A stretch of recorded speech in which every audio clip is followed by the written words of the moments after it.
So for our final panel, I'd like to introduce my wonderful colleague, Jose Casanova, who is a professor emeritus in the Department of Sociology and continues to serve as a senior fellow at the Berkley Center, for which we are most grateful. And Jose, you will lead this session. Thank you so much. This is the final session. We are commemorating not only or thinking about the Universal Declaration, but also about this fantastic conference that took place 60 years ago on man and freedom, where all the great Catholic theologians, they play a crucial role in the Vatican II, but also the great philosopher Lebanese Orthodox Charles Malik, took place in this conference organized by Courtney Murray. It was amazing. It was a little larger than this. The audience was about 3,000 people attending the conference for 3 consecutive days. They had to move to the gymnasium because there was no room in the university that could basically have all of them. And so the question we are actually want to raise now is how the spirit of the times has dramatically changed. In a moment of relatively union within certainly within the Catholic Church around those issues, basically what has happened. And we are going to investigate the internal controversies and debates within the Christian traditions and human rights, especially the discourse that places religious freedom against the other human rights. What was about this conference, the very title, Man and Freedom, it was the recognition that human rights were based also intimately to a Christian anthropology based on the notion of coming very much from the Chalcedonian, as we saw, council, about a Christology that was both the dual person of Christ as man and God, and means also the duality of every human person to a certain extent, aspiring also to divinization. And this was the foundation for the very notion of freedom that could see it positively. So it was Courtney Murray actually who understood this as a moment of transformation from libertas ecclesiae to libertas personae. The church had, of course, through the centuries defended the right of the church and the rights of Catholics. What was new was the recognition that the best way of protecting the freedom of the church was protecting the freedom of the person. That this was the best guarantee of religious freedom, was the freedom, human freedom in general. And this was a unique moment. This is the spirit that then shapes and permeates the 3 last documents of Vatican II, Dignitatis Humanae and religious freedom, Nostra Aetate and the church and the other religions, and Gaudium et Spes as the pastoral constitution and the church in the modern world. So all 3 of them share this notion of the signs of the times, that we are entering a new age of global humanity, and that the Catholic Church is ready to enter together with global humanity with joy and hope, Gaudium et Spes. So it was an aggiornamento towards the seculum, the modern secular age, and the modern secular world. That's what seculum means, the dual connotation of secular age and secular world. And the church was embracing this moment. We are now at a time in which this is not the case. People still talk again about protecting libertas ecclesiae against all these other human rights, and protecting the freedom of religion in opposition to other freedoms, and talking about the seculum or secular age as something that goes against religion and so on. So we want to understand what has happened and how do we understand this moment, this new moment of, to a certain extent, division within the Christian churches around the issue of human rights. We know, of course, we heard from David Little that while the Protestant liberal churches play a crucial role in the promotion and in shaping the discourse of human rights, that right after the declaration, the evangelical churches sort of developed already a position of criticism towards the discourse of human rights. We see how, we also learned how yesterday within Orthodoxy at the beginning, there was, like we heard about Islam, a relatively openness to the discourse of human rights, but at least since the 80s, in the 90s, very clearly there's a very, very big division within global Orthodoxy on those issues. The Moscow Patriarchate taking very clearly an anti-human rights discourse for the sake of traditional, the traditional family and traditional Christian principles. And we see within the Catholic Church also this division takes place. I personally think that it has to do with the emergence of gender at the core of today's issue of human rights, and the extent to which the role which the Catholic Church play in transition to democracy everywhere was possible because the issue of gender had not entered yet the problem of transition to democracy. So gender entered the political debates in Catholic societies after democracy had been consolidated. Otherwise, we will find ourselves in similar situation that many Muslim societies find themselves. So again, to understand those issues, we have three great panelists. First, we are going to have Telly, Aristotle Papanikolaou, who is a professor. Let me read. I don't find you. Is the Archbishop Demetrius Chair in Orthodox Theology and Culture at Fordham University, where he is co-founding director of the Orthodox Christian Studies Center, one of the prominent really centers for public orthodoxy for orthodoxy in the public sphere. I have to admit that people have mentioned my work. I have to admit that public religion was a product of this optimist acceptance of the mother nature, of the mother world, and the role that the Catholic Church was playing. Today, this work could not be written. This was the only time when a work like public religions could have been written. So I want to also very much admire what Telly is doing, trying to precisely bring those issues of orthodoxy and the role of orthodoxy in the public sphere. So please. Thank you. So I too want to begin by thanking the coordinators of this conference for inviting me. I've been involved in Berkley Center for Things for a few times, and it's always, it's always great to be in DC, but it's always wonderful to just be part of such rich discussions. So I'm here to talk about the Orthodox tradition, and Pandali yesterday sort of, I think, gave the overview that was needed. So I'm going to sort of amplify, I think, maybe a few of the points that he made, go a little bit deeper. But first, in terms of that history, and he mentioned it because he shared his paper with me, in terms of that history, I think it's important to realize for the Orthodox Church, even though the participation of Malik notwithstanding, that it's very, very important to understand sort of the post-communist situation of the Orthodox churches. It's very important to understand that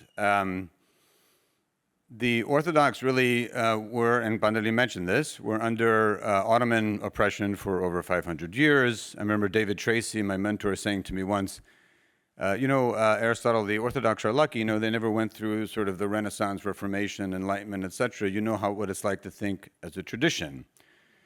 Well, it's only in the post-communist period that we know what it's like to think as a tradition in relationship to the notion of human rights. So we're a little bit, so we're catching up, so to speak, and I agree with you in some sense, Jose, that the fact that issues of gender and sexuality have sort of entered into the sphere of human rights has affected that thinking like a tradition on these particular kinds of issues.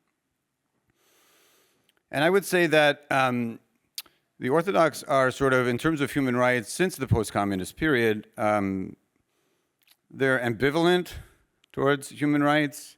There's hostility towards human rights, but try to remember in the post-communist situation that, with the exception of Greece, which has a little bit of its own history, that most of those countries, the churches were trying to reestablish their cultural dominance.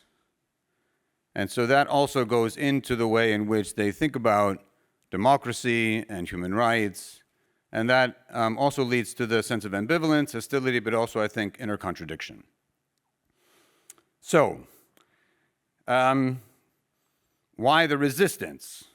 The resistance has something to do with things that have been mentioned, right? That it's somehow linked, human rights is linked to atheistic humanism, that it leads to the marginalization of the church in public life, and that it's relativistic, right? That it's inherently relativistic. But in terms of the actual debate that has emerged in the Orthodox world since the fall of communism, I would say that, and this is the thing I want to amplify, is that that debate is inherently linked to something that we would call theological anthropology. And it affects political theology. So how they think about human rights has something to do with theological anthropology, and that theological anthropology is ultimately how they're thinking about political theology. Now, there is a, again, I think Bandali gave you a kind of wider history. I'm going to focus on a couple of things. One is on the Armenian theologian Vigen Goroyan in the United States, because in the 90s, right, so right when sort of the intellectual traditions within the other Orthodox countries were starting to get percolated, Vigen Goroyan started to write about these things, but he took a little bit more of a, he entered sort of the, I would say sort of the American debate, sort of the McIntyre, Hauerwas kind of thing, about sort of the Christian resistance against kind of human rights language in general. And he did so for typical reasons, basically that, and I quote something from him, human autonomy and rights in Western thought contradict orthodoxy's insistence upon the theonomous nature of humanity revealed by the divine word's incarnate existence. And he says it has a flawed understanding of the relation of nature and grace and of God and persons in Jesus Christ. So that's sort of one aspect or one angle in which. But then the Russian Orthodox Church, and Bandali mentioned this document, issued a document called the Russian Orthodox Church's Basic Teaching on Human Dignity, Freedom, and Rights, right? And there, they actually link the three, rights, dignity, and freedom. And they reject notions of human rights based on modern liberalism because it leads to relativism. But they make an interesting distinction, right? They make an interesting distinction, and they basically make a distinction between ontological dignity, which is endowed, which is given to us by our Creator, and a dignified life. Ontological dignity and a dignified life. And ultimately, they're basing this on the image and likeness of God concept or theological notion. And human rights has something to do with the dignified life part of that distinction. And in terms of dignified life, you need a morality to have a dignified life, right? You need certain kind of moral rules. But, so however you think about human rights, you can't get in the way of the morality they think is needed for the dignified life. So I'm going to quote from the document. The development and implementation of the human rights concept should be harmonized with the norms of morality, with the ethical principles laid down by God and human nature, and discernible in the voice of conscience. So there are a few more quotes here. Human rights cannot be extended to the public defilement of objects, symbols, or notions cherished by believers. Human rights cannot be extended to immoral actions that can't, quote, cancel both the gospel and natural morality. The church sees a great danger in the legislative and public support given to various vices, such as sexual lechery and perversions, the worship of profit and violence. It is equally inadmissible to elevate to a norm such immoral and humane actions towards the human being as abortion, euthanasia, use of embryos in medicine, experiments changing a person's nature, and the like. Human rights also cannot be supported at the expense of, quote, the religious and cultural traditions of countries one's human rights cannot be set against the values and interests of one's homeland, community, and family. And with Russia, of course, we're seeing that play out in their attack on Ukraine. And then the ROC extends the rights language to nations and ethnic groups who have the right to, quote, protect the right to their own religion, language, and culture, and from protection from the actions of destructive cults. So the Russian history and culture justifies the rights of privileges for the Russian Orthodox Church within Russian society, which it translates into the rights of the Russian people and the nation over and against the influence of other nations or destructive cults. Now, one of my favorite quotes from this document is this one. Orthodox tradition traces patriotism back to the words of Christ the Savior himself. Greater love has no one than this, that he laid down his life for his friends, John 15. And someone has told me since that that quote is actually used for the same purposes in Nazi Germany.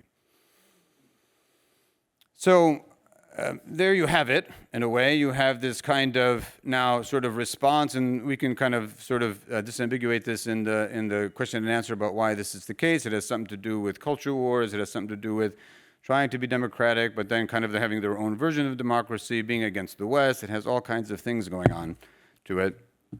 There have been positive responses. I do want to commend to you this book called For the Life of the World, the sort of social ethos of the Orthodox Church, which was written by a few theologians and has sort of the imprimatur of the Ecumenical Patriarch.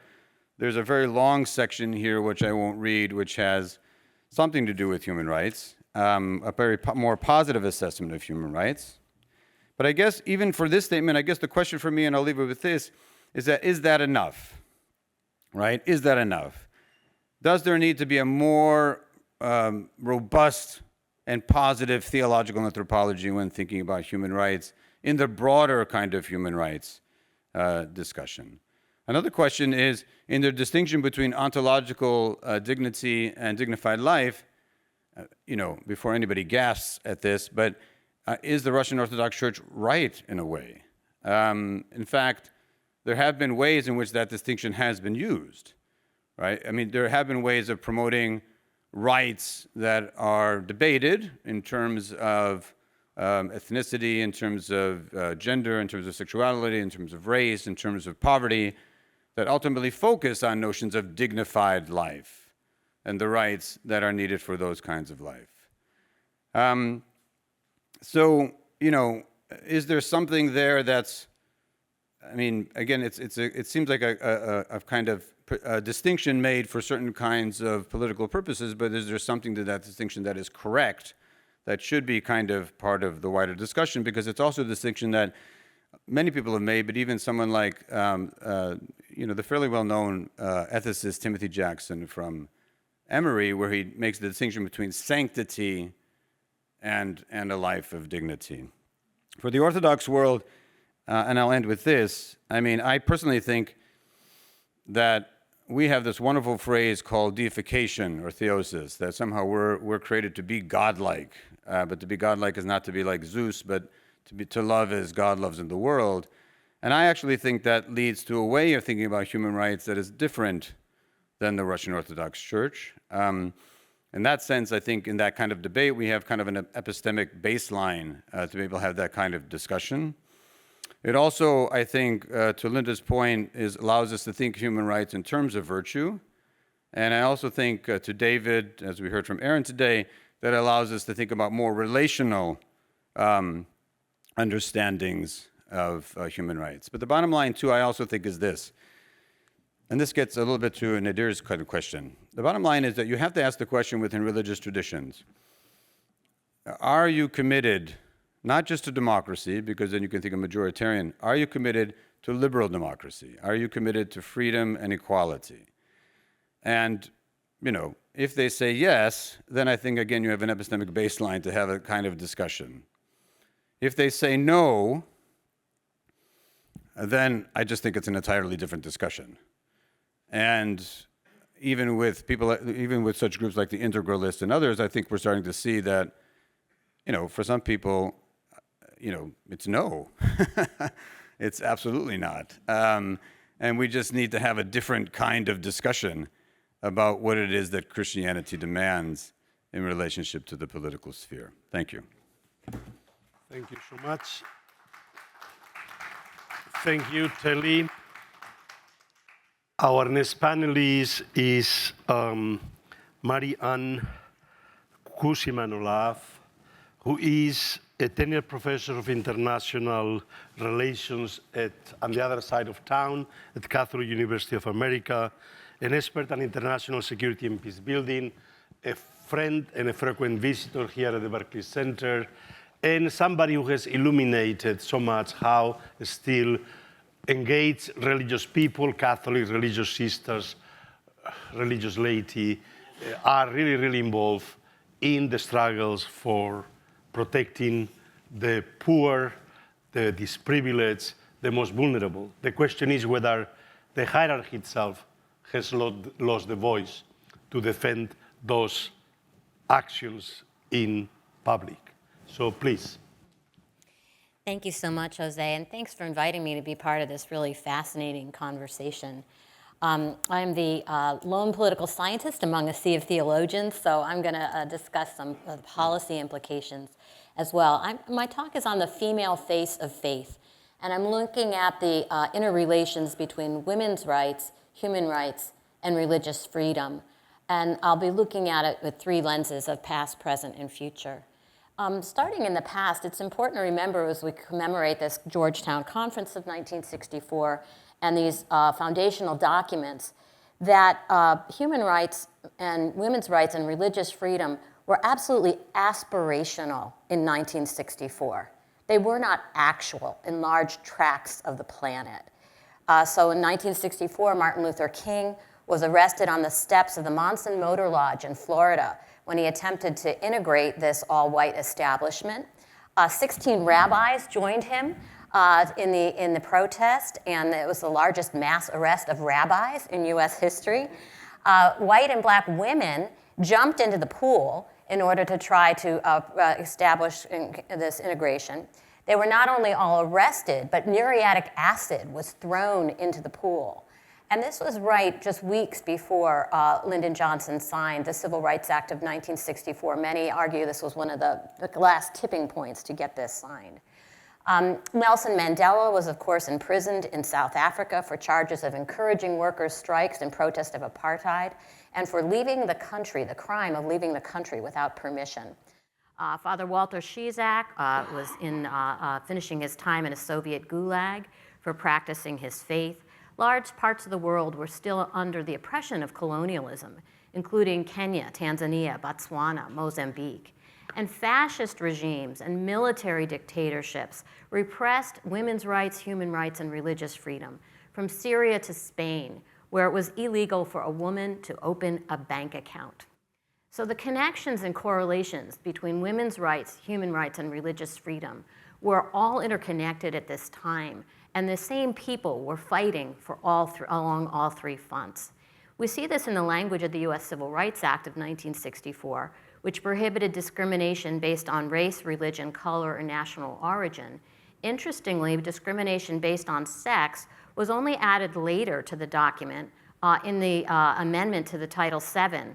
And it was put there by a Southern congressman from Virginia, Congressman Howard Smith, who was a staunch opponent of civil rights, and thought that by putting women's rights in, that this would be a poison pill that would block passage. You couldn't imagine this fellow congressman voting in favor of women's rights, and that's how it got into that law.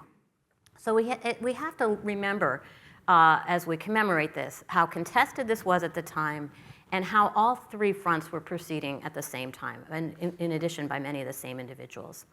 In the present, we need to remember that when extremists bomb houses of worship, who are in those churches? Women. Social science tells us that women are more religious than men by almost any benchmark and study, and we'll put an asterisk on the exceptions when we can talk about later. But whether you measure a belief in God, belief in a supreme being, attendance at religious services, personal prayer and religious practices, teaching religious values to children, raising a family within a faith tradition, whatever metric you choose, women consistently across time and cultures rank as more religious than men. This result is so enduring that the social science focuses on the question of why that's so, not whether it's so. Because women are more religious than men, religious repression, persecution, and violence affects women most. When churches are burned, whose bodies are burned? The women inside them. When people are forced to flee religious persecution as refugees and internally displaced persons, who are those refugees and IDPs? They are women and their children. When religious organizations that provide social services of education and healthcare, when their work is repressed by religious repression, who is hurt the most? The women who make up the majority of the world's poor and who rely on those faith-based organizations for access to education and healthcare. Women are also on the front lines of those responding to violations and violence against religious freedom. So women lead non-governmental organizations, women like the Dominican Sisters of Iraq, who while literally fleeing for their lives against the violence being done by ISIS, along the way to stop to set up mobile medical clinics to minister to others, and immediately set up schools. And the reason for their setting up schools was to protect the women and girls from rape as a tool of war by ISIS and from falling into human and sexual trafficking. They were very concerned and thought only by setting up these schools could they protect against the violence that awaited these women and girls. So women like Tatiana Stanwycki, who's head of Caritas Ukraine, are very much at the front lines of fighting both for women who are faced with violence in these conflicts, and conflicts which are often religion is part of those conflicts. If we look at the list of the world's worst violators of international religious freedom and the countries that are the worst violators of gender equity, it's the same list. But the female face of faith is often not seen.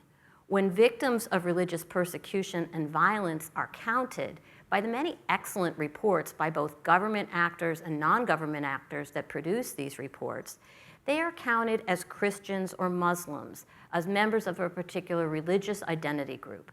They are counted as the country of origin where the violations occurred. They might be counted as civilians or security forces, but women are not counted because in too many parts of the world, women simply do not count as fully human persons. October 27th is International Religious Freedom Day. There'll be many government reports and discussion of this on the think tanks, but less about this intersection between women's rights and religious freedom. Of the few reports and groups that have looked at this intersection, most have focused, and I think we'll probably hear from Mary about this, on the way religious freedom and belief contradicts women's rights. And there's an excellent report done on this by the U.S. Commission on International Religious Freedom that names the particular countries that make religiously phrased reservations to the international human rights law on women's protection. But there should not be this disparity between the groups that focus on women's rights and protecting women against violence and war, and the secular organizations and the faith-based organizations promoting religious freedom. When we look at the Catholic Church, the Holy See has worked very effectively in transnational advocacy networks with secular rights organizations and women's organizations on many human security issues. So from the campaign to ban landmines, the campaign to ban cluster munitions, most recently the treaty to prohibit nuclear weapons, the Holy See worked very effectively in Catholic Church actors with secular actors, including raising up women who have been victims in those wars.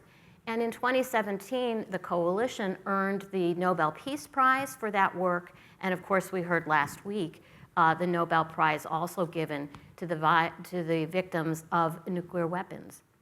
So we've seen that this coalition can work. Why isn't it brought forward more vociferously in protection of women's rights and in the women, peace, and security agenda?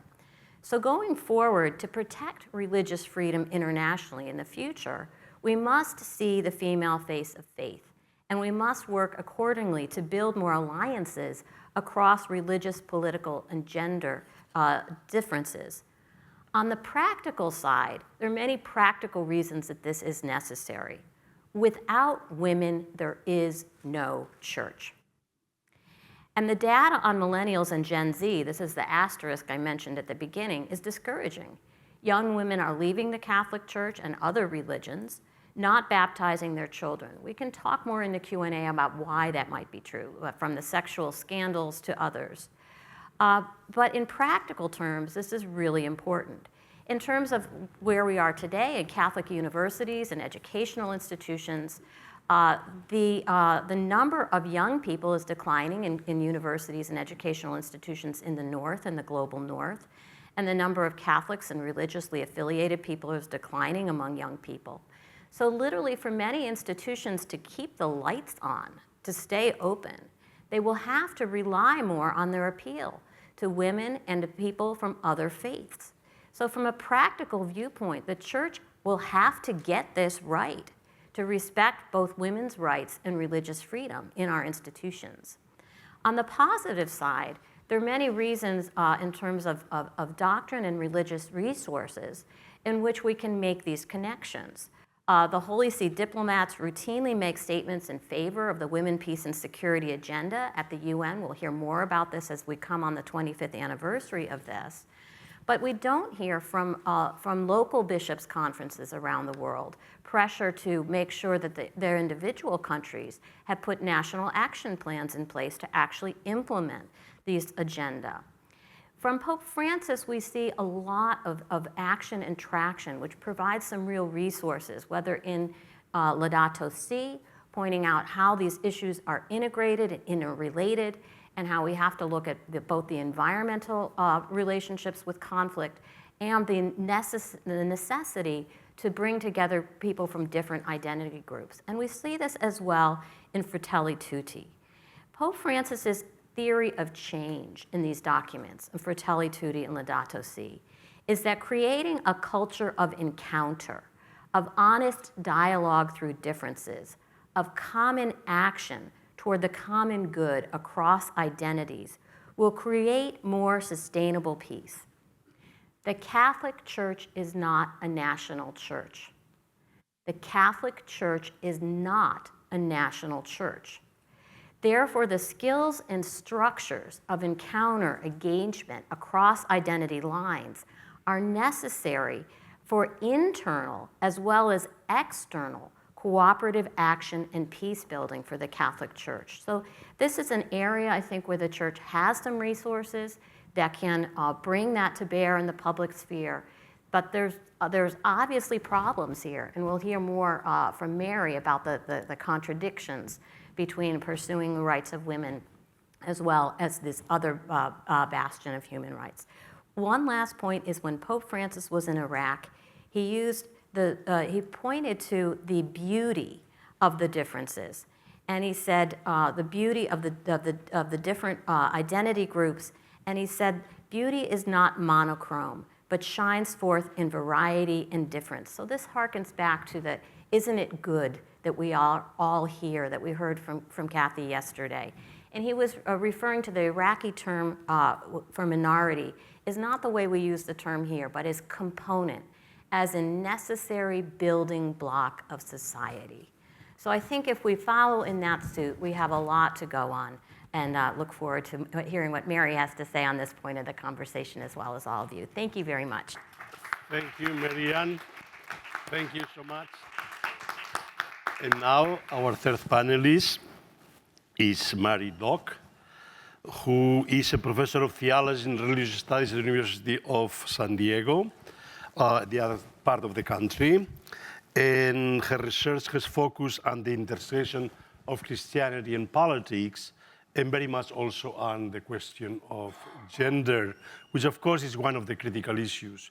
Once the church officially began talking about gender ideology and the very category of gender being ideological, a fundamental cleavage has emerged around women's rights, gender rights, etc.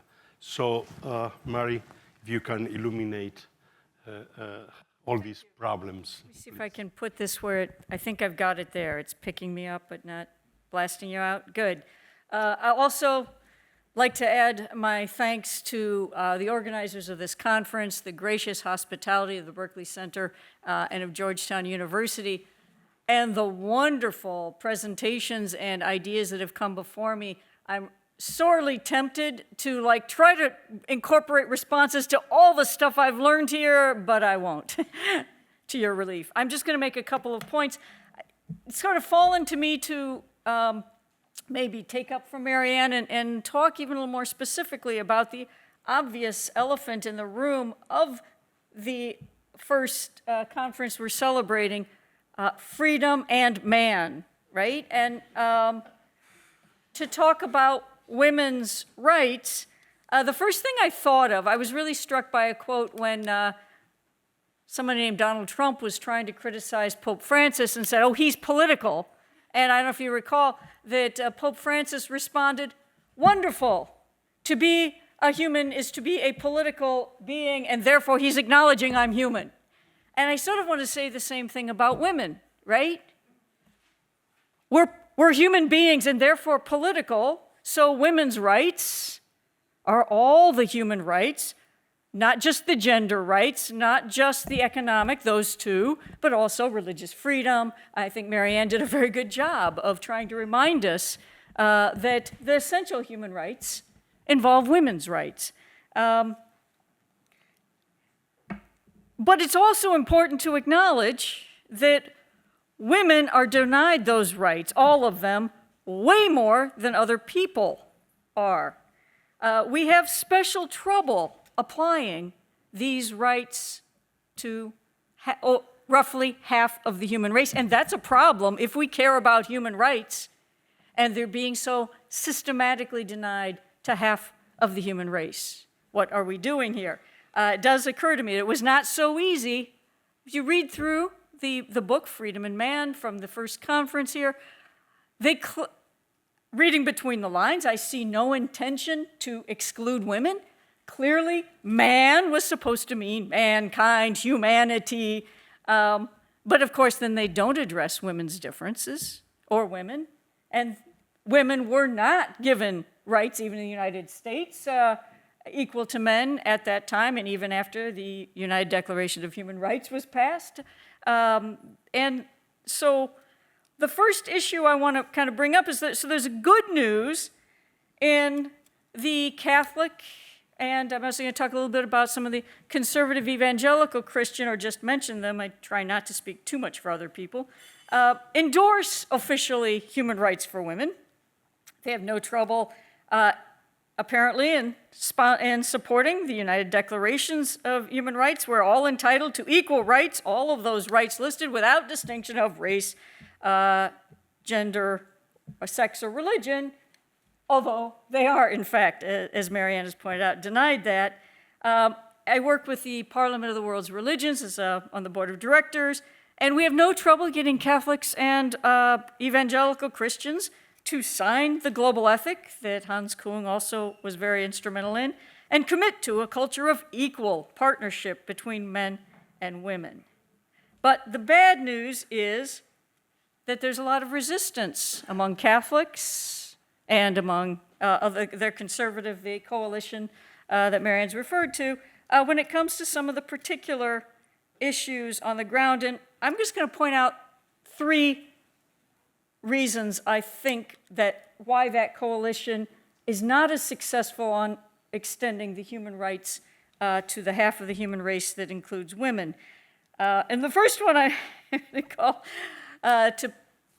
to repeat a bad paraphrase that's often done yet, it's really an issue of whose equality and which difference, right? How do we think women's difference in a way that if we want to acknowledge the different experiences of women without inclining towards discrimination against women, we also want to acknowledge equality without that becoming exclusive of women's differences.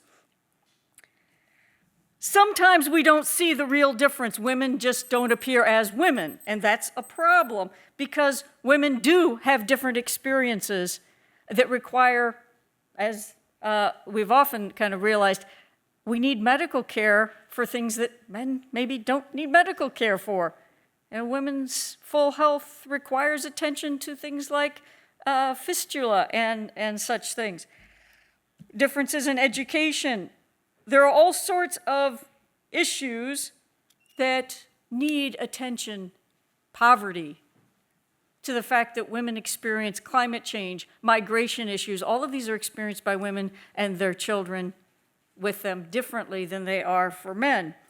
On the other hand, we also want to insist that women's issues are not entirely just those of reproductive matters, but are the full range of human rights. And that, I think, is something we haven't quite worked out. Freedom and man has not yet figured out when to attend to women's differences and when to stop making women a special category, not allow the full rights of human dignity. So, underlying that, of course, as many have talked about, we do have to get over the unconscious assumption that the male is the normative human being and that women are the other by which the norm is defined. My second point following on this, interestingly picking up on something Telly said, I found Tina Beattie, the English scholar, very helpful in her analysis of Catholic papal writings on how they treat the distinction, honest to God, between ontological dignity and what she calls the dignity we all have as human beings, and what she calls the teleological dignity, what we do with our freedom and creativity and responsibility to mold ourselves into a dignified, moral human being. One of the issues there, so yes, she agrees with you, Telly, that that's an important distinction, and the dignity from which human rights flows involves both aspects. But as she analyzes papal writing, and I don't have much time to say a whole lot about it, but just want to throw this out for our conversation, Catholic writings on women's teleological dignity does not grant them full human dignity. It's treated very differently than men's. Catholic writings on the vocation of women is not the full vocation of humans. It is defined by reproductive capacities, even if spiritual motherhood, in a ways that men's is not. And that sets up the resistance, which we also see, I think, among evangelical colleagues, to any change in traditional gender roles, where women remain defined reproductively as the other to the full human male.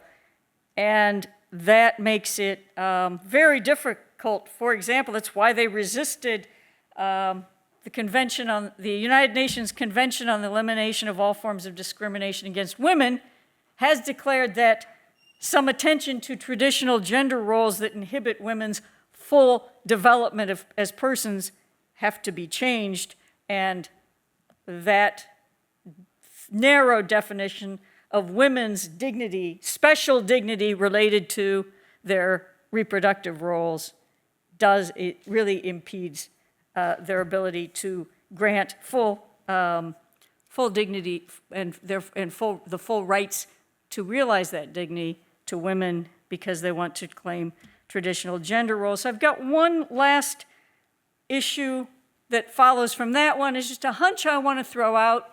I've always been very taken by the idea that the Catholic social thought tradition, Catholic embrace of human rights is based on a concept, as we were talking, I think, a bit yesterday, of persons in community.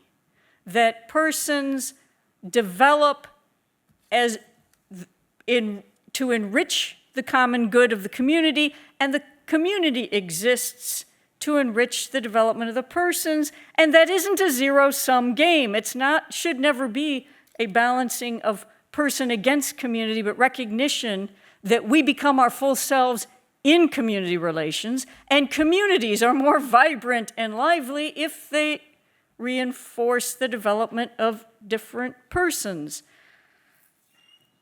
But, and here's my hunch, here's what I think is going on under the issues I've just brought up.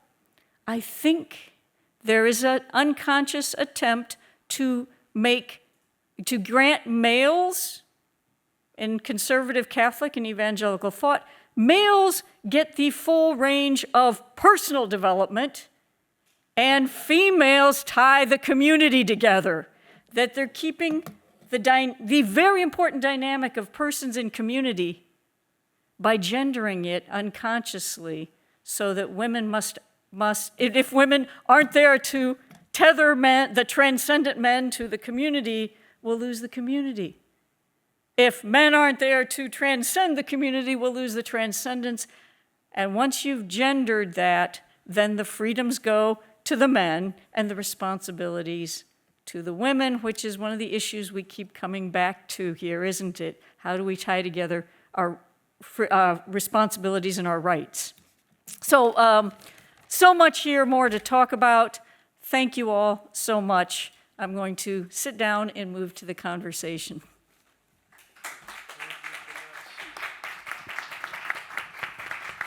Thank you. So we have a lot of things that were brought for our conversation. I want to insist at this point of the crucial role of women in the church or in the religious traditions, because women are more religious than men, have always been through history, and the extent to which the contemporary secularization of European society is basically related to the secularization of women. There were many phases of secularization before in which men stopped going to church, perhaps first the intelligentsia, then the bourgeoisie, then the working class. But women went to church with children, and the church kept alive, and new generations could grow within the church. This is much more difficult today, and we must be aware that this is something which is, in Latin America, this is a very, very serious problem. The lack of female religious vocations is a very, very serious problem, knowing how much Latin American churches could never produce enough male vocations, rely on foreign priests, but it was also the sisters that kept the communities alive. And so this is a very, very important issue. This, of course, raises the whole issue to which extent we're still coming to terms with this fundamental moral transformation in our societies. It is the most radical transformation in human history from a sociological point of view. The end of patriarchy and the coming to terms with how can we make sure that also females, not only males, can attain full flourishing and full dignity. And so this is precisely, we know that this is the issue that has led to the coalition of conservative Orthodox, conservative evangelicals, and conservative Catholics that fortunately, thanks to this Pope, has not flourished with the Catholics, but otherwise we will have today very clearly a coalition of the three branches of Christianity around this issue. So this is very important for the future of the churches, and I would say for the future of global humanity. So let's see how each of you responds to each other first. Say something, and then we'll open the floor for conversation. I actually have a question for Marianne and Mary. I was wondering, so we're talking about internal debates within our traditions, right? And I'm wondering, so much of, and I'm happy to be corrected on this, but so much of Catholic thinking about human rights is based on natural law. Mm-hmm. And I'm wondering whether, and that doesn't exist within the Orthodox world. And I'm wondering if that's the problem in terms of thinking about women's flourishing within the Catholic world, and especially as it relates to human rights. This gets a little bit to Linda's point earlier about thinking as thick traditions. And I know natural law has been obviously part of the tradition of the Catholic Church for a long time, so it's thick in some sense, but I also wonder sometimes whether reliance on it is a move away from the thickness of the Catholic tradition. So, and in raising this question, I want to kind of move us towards a wider Christian discussion about, is natural law really helpful, I guess, especially since we're at a moment where, in terms of the earlier panel, especially that we're really kind of moving towards trying to think more thickly as traditions. I'll just say one thing, is that I think the richness of the Catholic tradition comes from the experiential and the practical. And that's what informs the theoretical. And I think that's where the ability, as I said, the Catholic Church is not a national church. It's in all the 8,000 nations around the world. So there is an experience there of coming to terms with people of different identities in ways that's very rich and very helpful. And I think that's more important than some of the different academic strains. But the challenge for that from the church structures is that, of course, the clerical leadership does not necessarily engage with women in a full and robust way. So the way in which people encounter the church is through the work of women's organizations and women's groups. Women religious are much more numerous than men, even though women religious, the numbers are declining in the global north. There's still, by the last estimate, nearly 600,000 women religious in the global church, and only 400,000 male religious. So I think the face of the faith is female in experiential terms. But having that experience percolate up into the hierarchical structures, I think, is the challenge. But there's many others here better poised to talk on the natural law, help or hindrance.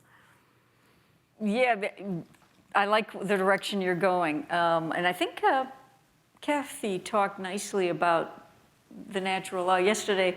I tend to be a strong proponent of that, except I have two problems, as somebody once said, and I'm not sure, Professor Lovin, you may have mentioned this in class. The two problems I have with the natural law are the words natural and the word law. Other than that, it's great. And yeah, it does helpfully tie you to the experiential dimension. So actually, the article that Tina Beattie works on, this ontological and theological, she draws a lot on Jean Porter and the natural law tradition. The problem is, I don't think going into just our thick tradition of Catholicism apart from experience would help here. The problem is one particular perspective and cultural view of that experience. That's where the word natural and law become problematic. We don't recognize the dimension, the extent to which it's interpreted experience. And that's where to me, it's an important experiential dimension to the ongoing thinking of a thick tradition, rather to me than over against it, but who's doing the interpreting is the problem. And when women are always spoken of and about, but never the speakers, particularly when you're looking at the spokesman for the Holy See, et cetera, that's where these things don't get corrected, that we need to be engaged as speakers in interpreting the tradition and our experience. Yeah, and as I've long said, there's the phrase we use in the women, peace, and security world: if you don't have a seat at the table, you wind up on the menu.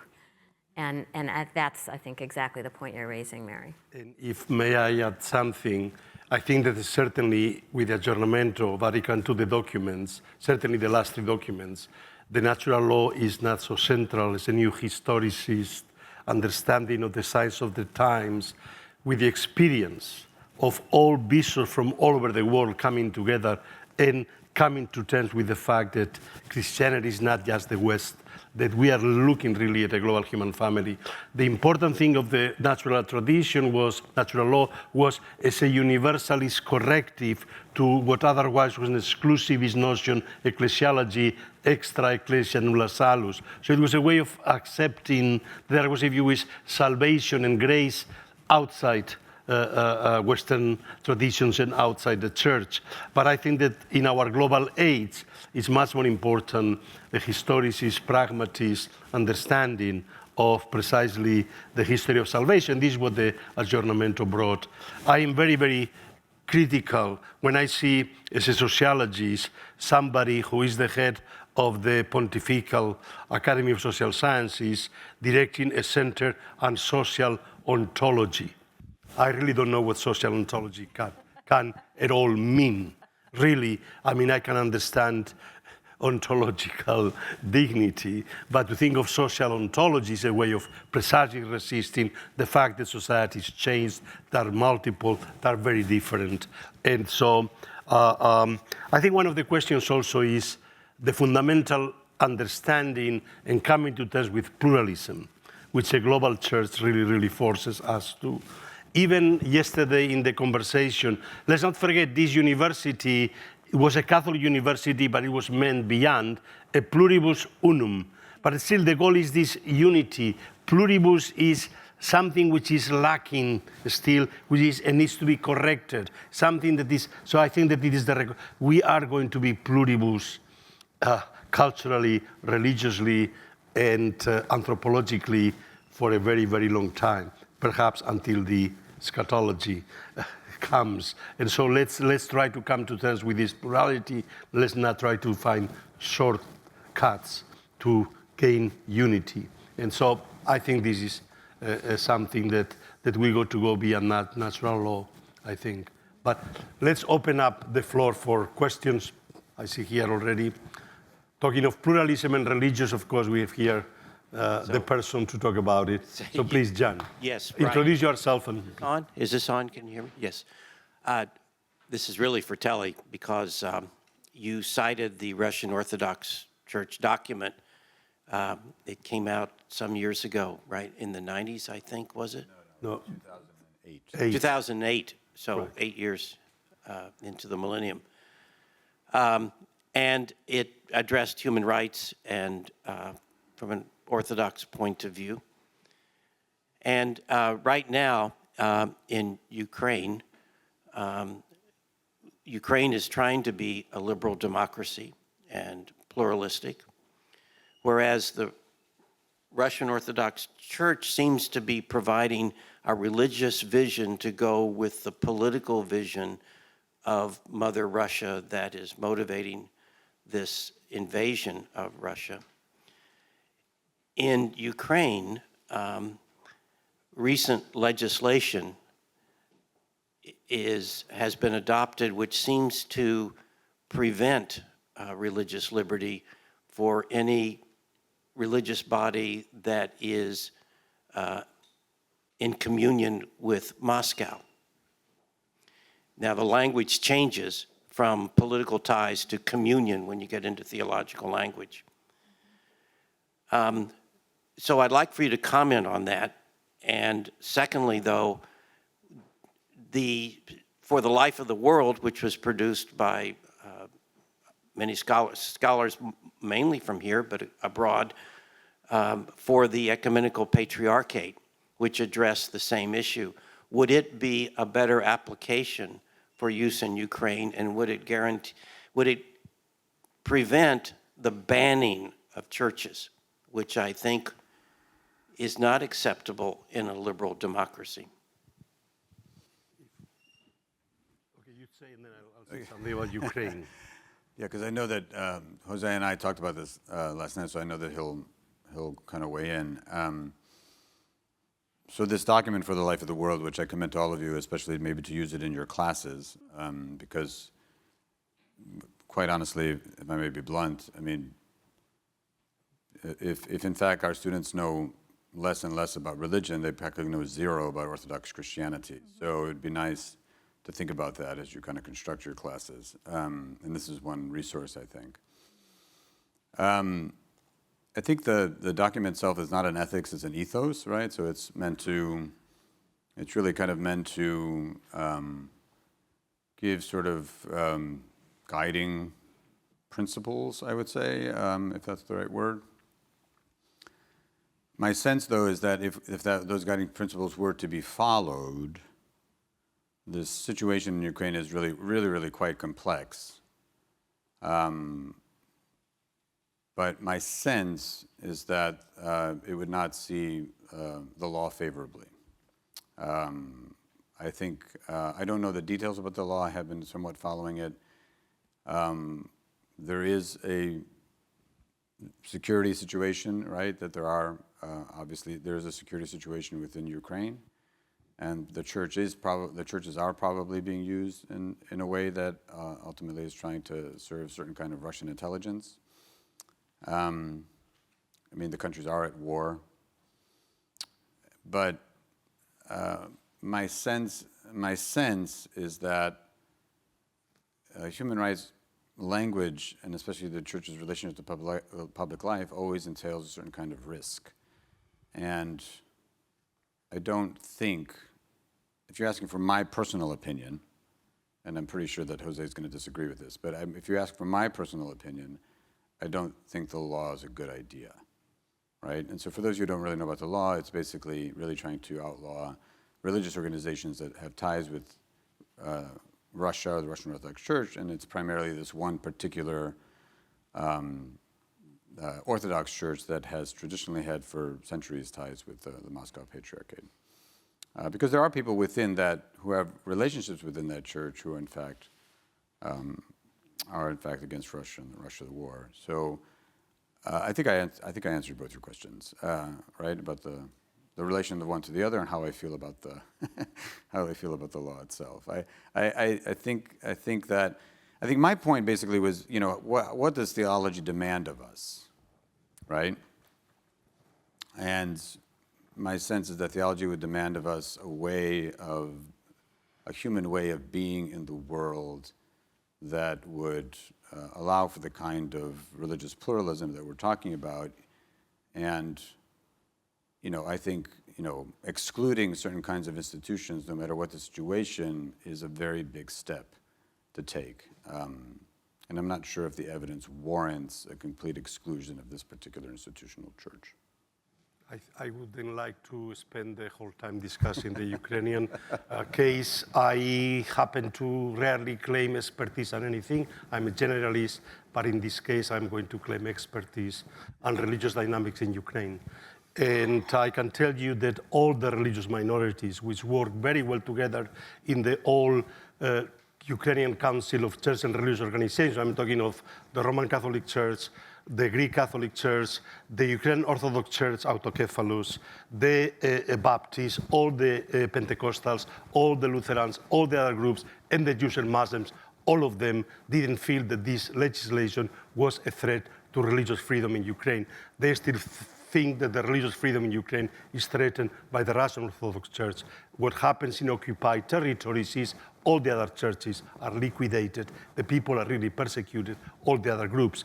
This is not happening in Ukraine. This is a legislation that wants to force the Orthodox Church of Ukraine to finally cut its ties. They give them 6 months to officially cut its ties with the Russian Orthodox Church. Well, this is what happened with the Church of England in Virginia, right?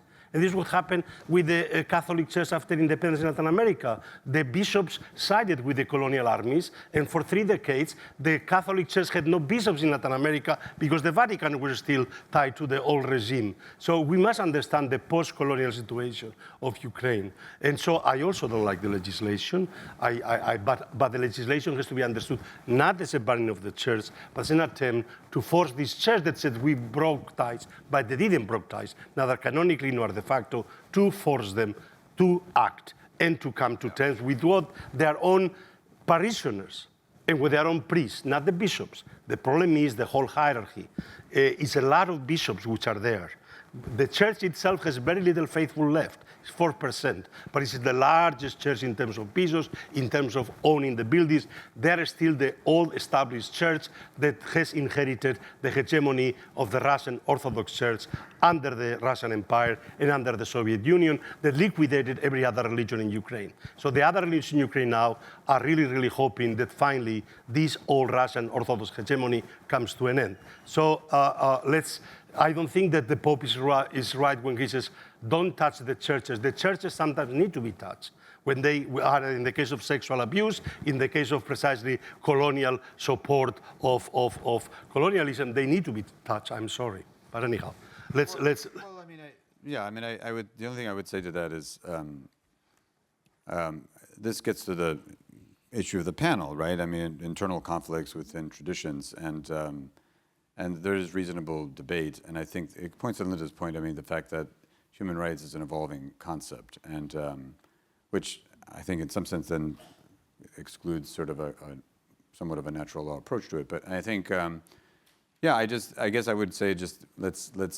That's a very pragmatic and practical kind of response, which I think is needed, and I think it has to be sort of in dialogue, I think, with certain kind of theological core commitments, I would say.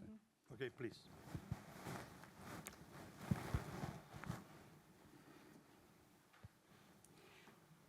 The conversation about the way that women's humanity, dignity, human rights are contested on the basis of religion, I don't want to let my Protestant co-religionists off the hook in this conversation. And I think it's important, because we have students here and international visitors, to make clear this country is not a liberal democracy with regard to women's rights. Women don't and have never had equal rights in the United States of America. And a big part of the reason is that the Protestant theological import of coverture was the basis for women's status, and only 50 years ago did that gradually begin to change, beginning with Reed versus Reed in 1971. But we don't have an Equal Rights Amendment. It's largely been resisted and thwarted by religious actors, and as a result, post-Dobbs, with 1868 being the touchstone for interpretation of the 14th Amendment, the whole idea of equal protection for women under the US Constitution is now more fragile than ever. So this is a very real issue within US Protestantism, not that you would know it by moving in any sort of interfaith circles, even quite liberal ones, because a gender lens is not part of the faith and justice work that's done here in Washington, D.C., and I say that as someone who's been deeply involved in it for the last 7 years. So the question out of all of this is, where are the spaces for ecumenical collaboration to push our respective traditions to take women's humanity and rights seriously? Okay. Can you answer Both of you. Well, I don't know if you want to cluster in a couple more questions. Yes, We're maybe. almost done here. Yes, let's gather 2 more questions and then do them.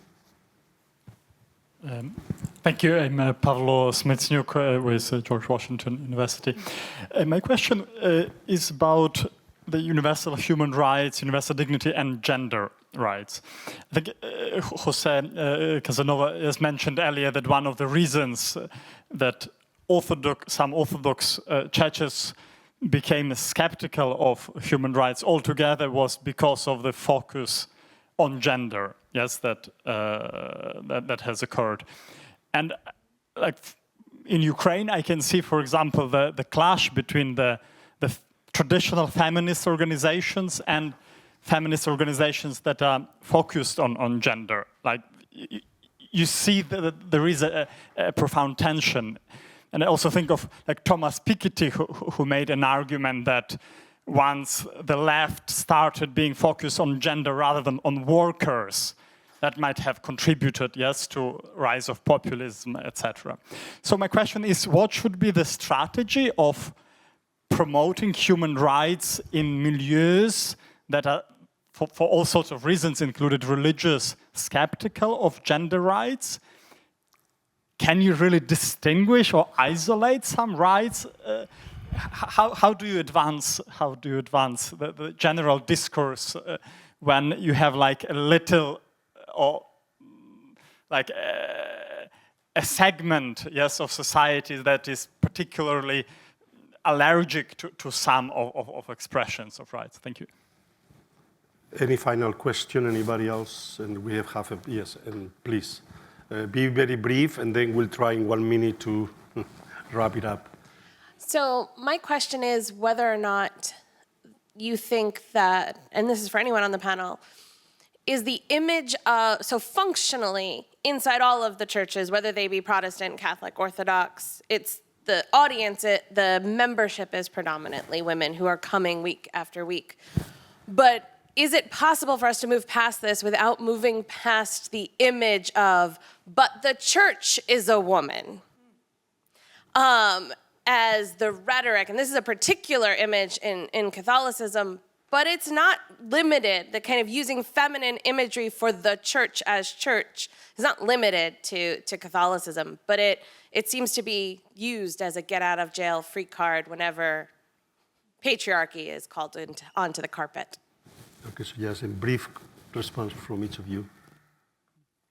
My response to your question, where do we find these spaces and where do we work on these with folks who are allergic to addressing gender issues is just the words of Eleanor Roosevelt. You begin by beginning, you know, and in any part of peace building, you still have to look for what is the common ground, what is the common areas, what are the common issues, which to my mind is often the very practical issues.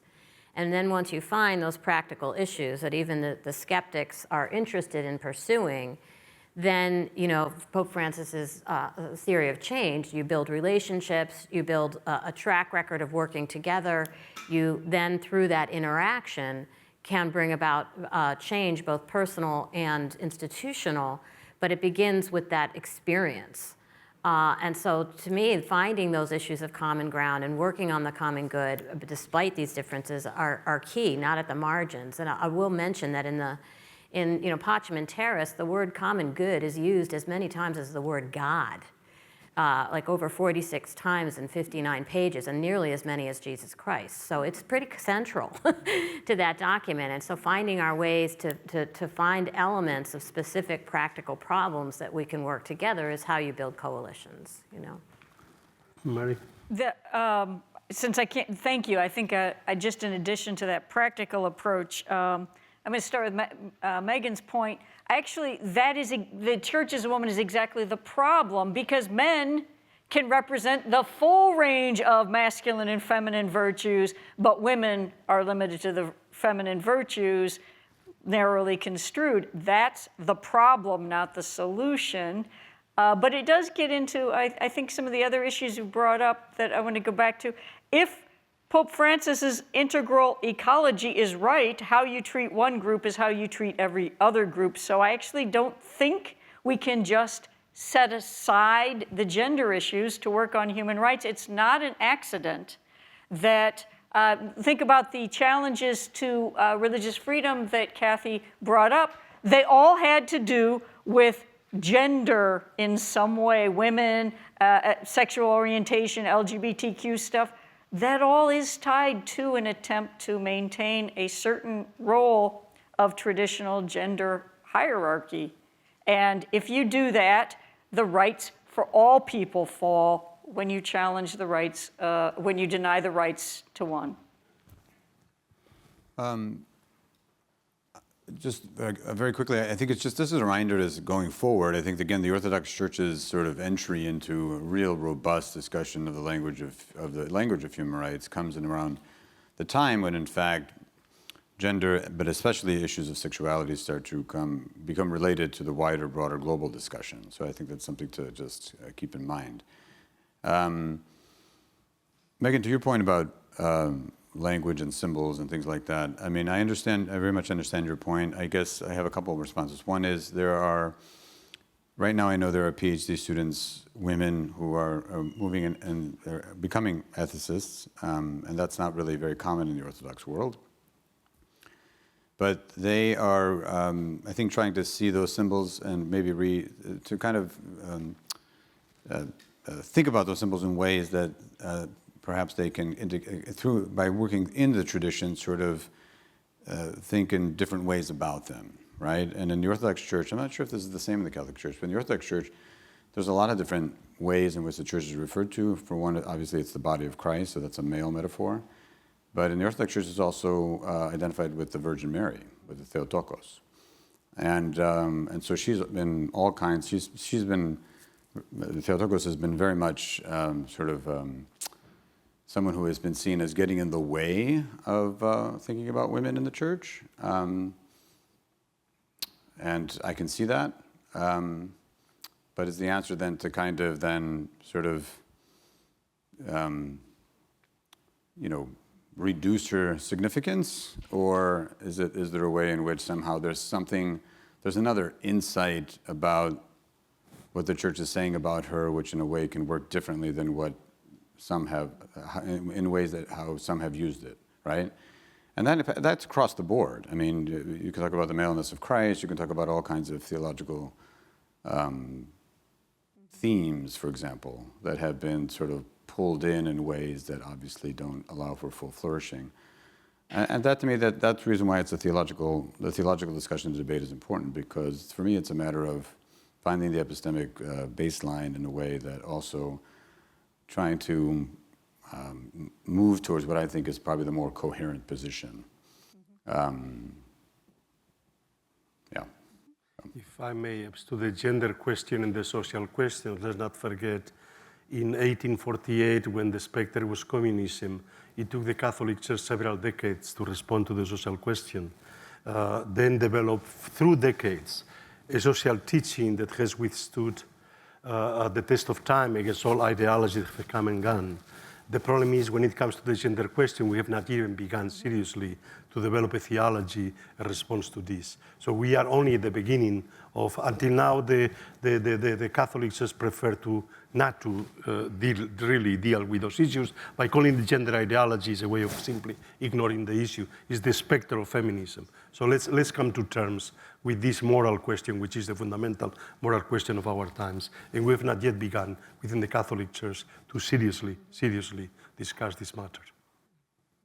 And this, I want to thank first all our panelists, but I want to thank all of you for coming. It's not the 3,000 people that came to 60 years ago, but nonetheless, you are the faithful remnant. Thank you so much. And thank you, of course, to the organizers and to all the panelists and to Kathy Kavanagh that gave us such a wonderful keynote lecture yesterday. Thank you so much. So 4 really quick points. The first is a note of gratitude and thanks to the Berkley Center staff, Lily, Jane, Amy, Shimong, our wonderful students. They made possible this wonderful intellectual nourishment that we can now follow with physical nourishment of lunch, the second point. The third is to thank all of the panelists for that intellectual conversation. And the fourth is, again, to thank my colleagues in this, Peter Petkoff, who had the initial idea and spurred through an email to Jose and then opening to David and me, the idea for this, the energy that came from the attempt to revisit this conference, and I think carve out the path forward for a number of these issues. I think we did honor to that 1968 conference and saw all of the points where much improvement remains to be made. So thank you all for coming. And with that, the conference is concluded.